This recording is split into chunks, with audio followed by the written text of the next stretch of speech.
अस्सलाम वालेकुम पाकिस्तान, हमीद नकीबी आपकी खिदमत में हाजिर है।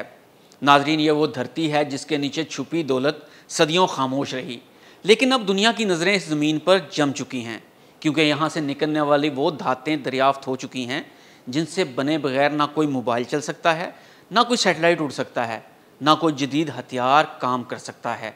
जी हाँ, ये है पाकिस्तान की ज़मीन और ये है रेयर अर्थ एलिमेंट्स की कहानी।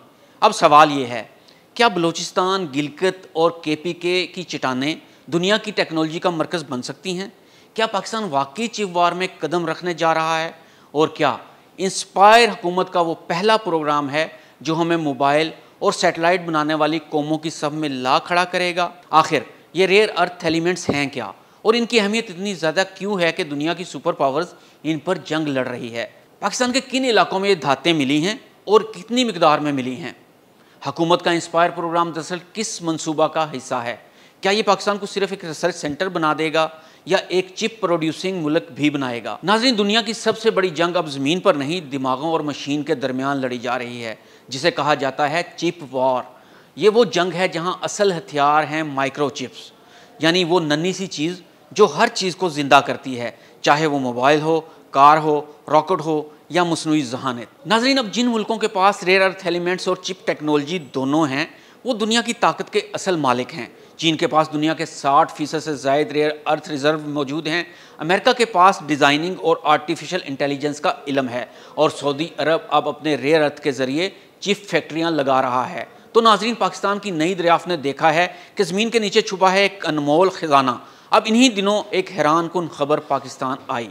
बलूचिस्तान, गिलगित, बल्तिस्तान और खैबर पख्तूनख्वा के बाज़ इलाकों में रेयर अर्थ एलिमेंट्स की मौजूदगी की तस्दीक हो चुकी है। ये वही धातें हैं जिनसे बनते हैं मोबाइल फ़ोन के पुर्जे, इलेक्ट्रिक गाड़ियाँ, रेडार और जेट फाइटर्स के सेंसर्स और सैटेलाइट चिप्स। साइंसदानों के मुताबिक यहाँ पाए जाने वाले मादनियात में न्यूडेमियम, लिथियम, यूरेनियम जैसे अनासर शामिल हैं, जिनकी मांग इस वक्त आलमी मंडी में आसमान को छू रही है। अब आते हैं पाकिस्तान के प्रोग्राम इंस्पायर की जानिब और देखते हैं कि पाकिस्तान के नौजवानों और ख़ुद पाकिस्तान की किस्मत कैसे बदलेगी। अब सवाल था, क्या पाकिस्तान इन धातों को सिर्फ खाम माल के तौर पर बेच देगा या ख़ुद उनसे कुछ बनाएगा भी? इस सवाल का जवाब है इंस्पायर प्रोग्राम। ये national semiconductors and microelectronics मनसूबा का एक हिस्सा है, जिसे हुकूमत पाकिस्तान ने शुरू किया है, और इसके तहत मुल्क में चिप डिज़ाइनिंग, सेमीकंडक्टर मैन्युफैक्चरिंग और इलेक्ट्रॉनिक इंजीनियरिंग की बुनियाद रखी जा सकेगी। इस प्रोग्राम के ज़रिए 7200 माहिरीन को अगले 5 सालों में तरबियत दी जाएगी। पहला मरहला में तकरीबन 32,000 नौजवानों को ट्रेनिंग दी जाएगी। 9 यूनिवर्सिटी क्लस्टर्स और 6 जदीद आईसी इंटीग्रेटेड सर्किट लेबॉर्ट्रियाँ मुल्क भर में कायम की जाएंगी।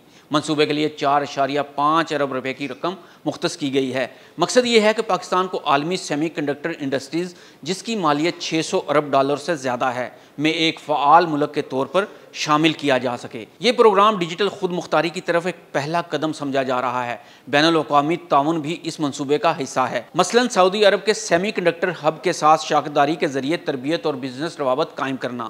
मंसूबे का दूसरा मकसद ये है कि पाकिस्तान न सिर्फ अपनी रेयर अर्थ एलिमेंट्स को खुद प्रोसेस करे, बल्कि इनसे अपने चिप्स, सर्किट्स और स्मार्ट डिवाइसेस तैयार करे। तो आइए अब देखते हैं कि इस मंसूबे के तहत पाकिस्तान आलमी मंजरनामे में क्या मौके हासिल करेगा। नाजरीन, दुनिया में इस वक्त सेमीकंडक्टर इंडस्ट्रीज़ की मालियत $1 ट्रिलियन से ज़्यादा हो चुकी है। पाकिस्तान अगर इस इंडस्ट्री में सिर्फ 1% भी हिस्सा ले ले तो ये $10 बिलियन की मौशियत हो सकती है। इसलिए हुकूमत चाहती है कि पाकिस्तानी यूनिवर्सिटीज़, इंजीनियर्स और स्टार्टअप्स इस नए चिप रेवोल्यूशन में शामिल हों। तो नाजरीन, ये वो लम्हा है जहाँ से पाकिस्तान का एक नया सफ़र शुरू हो सकता है। अगर ये मंसूबा कामयाब हो गया तो अगली नस्ल के मोबाइल फ़ोन, कारें और ड्रोन्स पाकिस्तानी मट्टी से निकलने वाले मादों से चलेंगे। लेकिन अगर हमने ये मौका गंवा दिया तो दुनिया के बाकी मुल्क हमें सिर्फ खाम माल सप्लायर ही समझेंगे। नाजरीन, पाकिस्तान की ज़मीन के नीचे सिर्फ मादनियात नहीं, बल्कि एक टेक्नोलॉजिकल इनकलाब छुपा है। सवाल सिर्फ ये है, क्या हम इस मौका को पहचान पाएंगे? क्या हम अपनी ज़मीन से निकलने वाली धातों को अपने मुस्तकबिल की ताकत बना सकेंगे? ये फ़ैसला अब हमारे हाथ में है। हमीद नकीबी को इजाज़त दीजिए। अल्लाह हाफ़िज़।